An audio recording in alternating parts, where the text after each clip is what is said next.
السلام علیکم ناظرین، آج ہم بات کریں گے لونگ کے فوائد کے بارے میں۔ ناظرین، یہ وہ چیز ہے جو بہت ہی زیادہ طاقتور ہے اور اللہ تعالیٰ نے اس میں سب سے زیادہ طاقت رکھی ہے۔ ایک وہ ریسرچ بتاتی ہے کہ سب سے زیادہ طاقتور چیز کیا ہے، وہ لونگ ہے۔ لیکن ہماری بدقسمتی کیا ہے کہ ہم اس کو کھاتے ہی نہیں۔ اگر وہ غلطی سے بھی ہمارے کھانے میں آ جائے یا بریانی میں آ جائے یا کسی قسم کے سالن میں آ جائے تو ہم اس کو نکال کر سائیڈ پر پھینک دیتے ہیں۔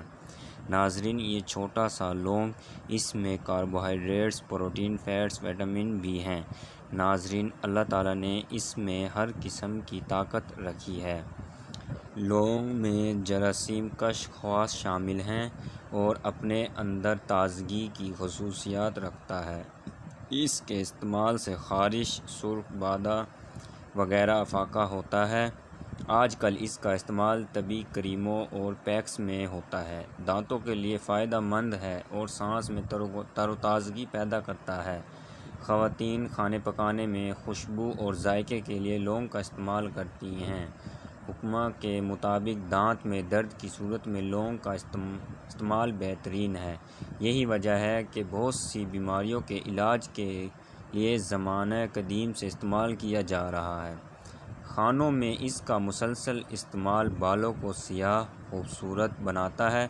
ماہرین اسے جلد کی حفاظت کرنے والی تمام اقسام کی کریموں میں استعمال کرتے ہیں۔ اس کا آئل جلد کے مساج کے لیے بھی بہترین ہے۔ اس کو استعمال کرنے کا بہترین طریقہ کار ہم آگے چل کے بتائیں گے۔ لونگ کے مزید فوائد یہ ہیں کہ لونگ جگر کو صاف کرتا ہے اور خون کو صاف کرنے میں بھی بڑی مفید ہے۔ لونگ معدے کو تقویت دیتا ہے اور کھانا ہضم کرنے میں مددگار ہے۔ آئیے ہم اس کو استعمال کرنے کا صحیح طریقہ دیکھتے ہیں۔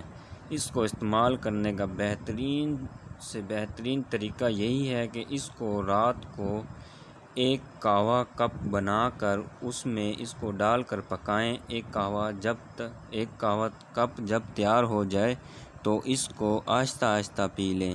اس کو پینے کے بعد آپ کو ہر قسم کے فوائد اس میں نظر آئیں گے۔ چند فوائد میں دوبارہ بتاتا چلتا ہوں، جیسا کہ لونگ جگر کو صاف کرتا ہے اور خون کو صاف کرنے میں بھی بڑی مفید ہے۔ لونگ معدے کو تقویت بھی دیتا ہے اور کھانا ہضم کرنے میں بھی مددگار ہے۔ اگر آپ کو ہماری یہ ویڈیو پسند آئی ہوں تو ہمارے چینل کو پلیز سبسکرائب کریں تاکہ آپ کو اس قسم کی اور صحت کے لحاظ سے آپ تک مزید ویڈیو پہنچ سکیں۔ شکریہ۔